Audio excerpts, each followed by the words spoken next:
குரு சேனலின் மாதங்களில் மார்கழி மக்கள் முன் ஆன்மீக பெருவிழா டிசம்பர் 20, 21, 22 வெள்ளி, சனி, ஞாயிறு மாலை 6:30 மணிக்கு. இடம் ஆண்டாள் கோவில், ஸ்ரீவில்லிபுத்தூர். நீங்கள் self reliant and self sufficient community, தன்னிறைவு தற்சார்பு சமூகம் நீங்கள். ஆகவே நீங்களாகவே முடிவெடுங்கள், போராட்டத்தை நீங்களே கையிலெடுங்கள். Not through your representatives, not through your MLAs, not through your MPs.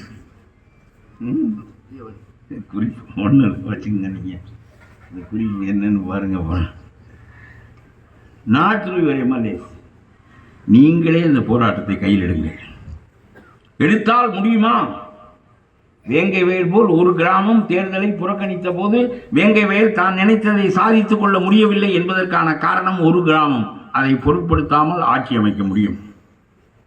நீங்கள் 80 லட்சம் பேர் தமிழ்நாட்டில் இருக்கிறீர்கள். 80 லட்சம் பேர், 80 லட்சம் பேரும் இந்த தேர்தலில் நாங்கள் பங்கு கொள்வதில்லை என்று முடிவு செய்வீர்களே. ஆனால் நாங்கள் ஒன்றும் செய்யவில்லை. வரி கட்டுகிறோம், தொழில் நடத்துகிறோம், மின்சார வரி கட்டுகிறோம், கேஸுக்கு பணம் கொடுக்குறோம், எல்லாம் செய்கின்றோம்.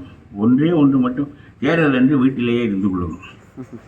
எத்தனையோ முறை நாங்கள் போராடி பார்த்து விட்டோம். எங்களுடைய பிரதிநிதிகளின் மூலம், எம்எல்ஏக்களின் மூலம், எம்பிக்களின் மூலம் அவர்கள்தான் பயன்பெறுகிறார்களே தவிர நாங்கள் நிலையான பெயரை பெற முடியவில்லை என்கின்ற காரணத்தினால் போராட்டத்தை நாங்கள் கையில் எடுத்துக் கொள்கிறோம். ஒன்று செய்ய போவதில்லை, வீட்டில் அமைதியாக இருக்கிறோம் என்று நீங்கள் முடிவெடுப்பீர்கள். ஆனால் 80 லட்சம் பேர் தமிழ்நாட்டில் இருக்கிறீர்கள். 80 லட்சம் பேர் வாக்களிக்கவில்லை என்று சொன்னால் காந்தி சொல்லுகிற முறைதான். உன்னுடைய எதிரியோடு நீ ஒத்துழைப்பதில்லை என்று முடிவு செய்து விட்டால் ஹிட்லராலும் உன்னை ஆள முடியாது என்று காந்தி சொல்லுகிறார். காந்தியை மறந்து விட்டோம். ஆகவே 80 லட்சம் பேரும் நீங்கள் வாக்களிக்கவில்லை என்றால் ஆந்திரா பின்பற்றும், வங்காளம் பின்பற்றும், ஒரிசா பின்பற்றும், அஸ்ஸாம் பின்பற்றும் 30 கோடி பேர் இந்தியாவில் இருக்கிறீர்கள். 80 லட்சம் பேர் நீங்கள் வழிகாட்டினால் 30 கோடி பேர் உங்களை நோக்கி திரும்பினால், நான் உண்மையிலே சொல்லுகிறேன், அமெரிக்கா திரும்பும், பிரான்ஸ் திரும்பும், ஜெர்மன் திரும்பும், உங்களுடைய முஸ்லீம் நாடுகள் முழுவதும் திரும்பும். ஐநா சபை கேட்கும், அங்கே என்ன ஜனநாயகம் தான் நடக்கிறதா என்று கேட்கும்.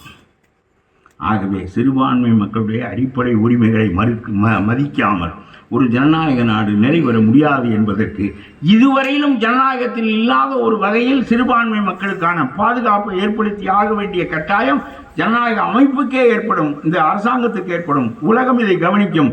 இப்பொழுதெல்லாம் சும்மா எண்ணெயை அனுப்பிவிட்டு பணம் தருகிறானா என்று பார்த்து கொண்டிருக்கிற முஸ்லீம் நாடுகள், அடிக்கடி நம்மால் இப்படி எல்லாம் போராடுகிறார்கள், நாம் என்ன பேசாமல் இருக்கிறோமே என்று நினைப்பார்கள். அமெரிக்கா நினைக்கும், பிரான்ஸ் நினைக்கும். ஆகவே சொல்கிறேன், 80 லட்சம் பேரும் நீங்கள் ஒரே ஒரு முறை என்னிடம் ஒருவர் கேட்டார், 4-2 பேர் தான் இருக்கிறோம் நாங்கள். எனக்கு ஒருத்தன் செய்தி அனுப்பினான், உங்களுடைய ஆட்களில் ஒருவர், 4-2 பேர் தான் நாங்கள் இருக்கிறோம், அவங்களையும் இல்லாமல் ஆக்கி விடுறதுக்கு நீ திட்டம் போடுறியா என்று கேட்டார். 4-2 பேரால் இதை செய்ய முடியும் என்றால் நான் அவர்களின் பின்னால் அணிவகுத்து நிற்கின்றேன். முடியாது என்றால் நீ வேற பேசாமல் வீட்டிலே இரு. நாங்கள் எல்லோரும் ஒன்று கூடி நிற்பதன் மூலமாக, 80 லட்சம் பேர் ஒன்று கூடி நிற்பதன் மூலமாக 30 கோடி பேரை அணிவகுக்க வைப்போம். 30 கோடி பேர் அணிவகுத்தால் ஐநா சபை இந்தியாவுக்கு வரும். இந்த ஜனநாயகம் உங்களுக்கான உரிமையை மீட்டு தரும்.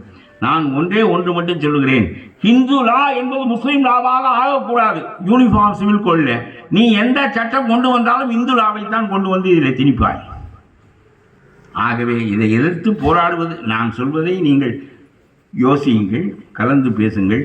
அக்பர் அலி மாதிரி மனிதர்கள், பொது வாழ்க்கையில் பழக்கப்பட்டவர்கள். நான் முதலிலே ஒவ்வொரு ஊராக நான் பேச வேண்டும் என்று நினைக்கின்றேன். 3வது ஊருக்கு வந்திருக்கிறேன். திருப்பூருக்கு போகிறேன், கோயம்புத்தூர் போகிறேன், குன்னூர் போகிறேன். வரிசையாக கும்பகோணத்தில் ஜனவரி 31ஆம் தேதி பேசுகிறேன், மதுரையில் 11ஆம் தேதி என்று பேசுகிறேன். இப்படி வரிசையாக நான் பேசுவதிலே எனக்கு ஒன்றுமில்லை. என்னை தூக்கி குண்டாசில் வைப்பார்கள் ஒரு நாள். என்னுடைய பேச்சு கவனிக்கப்படவில்லை என்றால் நான் சுதந்திரமாக இருப்பேன். என்னுடைய பேச்சு கவனிக்கப்பட்டு உங்களுடைய விளைவுகளை ஏற்படுத்துகிறது என்று சொன்னால் என்னை உள்ளே குண்டாசிலே வைப்பார்கள். வைக்கட்டும். இறுதி காலத்தில் ஒரு உயர்ந்த நோக்கத்திற்காக வாழ்ந்து முடிந்தோம் என்றால் இருக்கட்டும். நான் என்னுடைய எளிய அறிவை கொண்டு இதை பேசவில்லை. காந்தி எனக்கு கற்பித்த அறிவை கொண்டு தான் பேசுகிறேன். ஹிட்லரோடு கூட நீ இணங்கி போகாவிட்டால் அவனால் உன்னை ஆள முடியாது என்பதை மட்டும் நினைவில் கொள்ளுங்கள். ஆகவே ஒரு முறை நீங்கள் ஒரு அமைப்பை ஏற்படுத்துங்கள். காஜிமார்கள் எல்லாம் என்ன சொல்கிறார்கள் என்று கேளுங்கள். நான் ஒரு இது கட்சி, நான் முன்வரிசையில் உங்களோடு சேர்ந்து இருக்கின்றேன். நீங்கள் முன்னணியில் நின்று போராடுங்கள், நீங்கள் தலைமை ஏற்றுக்கொள்ளுங்கள், நீங்கள் எல்லாவற்றையும் செய்யுங்கள். ஆனால் அதை அந்த விசையை முடுக்குகின்றவனாக உங்களுக்கு அப்பொழுது உள்ள விஷயங்களை சொல்வதற்கு நான் உங்களோடு சேர்ந்து இருக்கிறேன். அதனால் எனக்கு ஒரு துயரம் வருமானால் அந்த துயரத்தை நான் பொருட்படுத்தவில்லை. நான் சிலையெல்லாம் 10 தடவை போய் பார்த்தவன். போலீஸ்காரன் என்னை தடையில் அடித்து கையை ஒடித்திருக்கிறான். என்னை நீதிமன்றம் 21 நாள் ஊருக்கு வெளியே இரு என்று சொல்லி உத்தரவிட்டிருக்கிறது. எவ்வளவோ துயரங்களை நான் பொது வாழ்க்கையிலே பார்த்திருக்கிறேன். ஆகவே இது ஒன்றும் புதியதில்லை.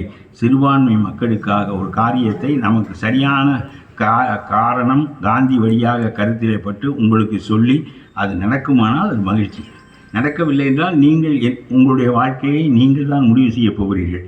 சரி என்று பட்டால் கொஞ்ச நாள் கழித்து நாம் ஒரு பெரிய ஆர்ப்பாட்டம் மாவட்ட அளவில் நடத்துவோம்.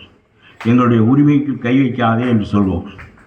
அதில் அடங்க மாட்டார்கள். பிறகு நாம் ஒரு பெரிய மாநாடு போட்டு தீர்மானங்கள் போட்டு நாங்கள் இதில் பங்கு கொள்ள மாட்டோம் என்று சொல்லி உலகத்தின் பார்வையை நம் பக்கம் எடுப்போம். உலகத்தின் பார்வை எடுக்கப்படுகின்ற போது நீங்கள் உங்களுடைய கட்டமைப்பை பெறுவீர்கள், ஷரியத் சட்டத்தை பெறுவீர்கள், உம்மாவை மீண்டும் வலுவாக்கிக் கொள்வீர்கள். அல்லாஹ் உங்களுக்கு உதவுவான்.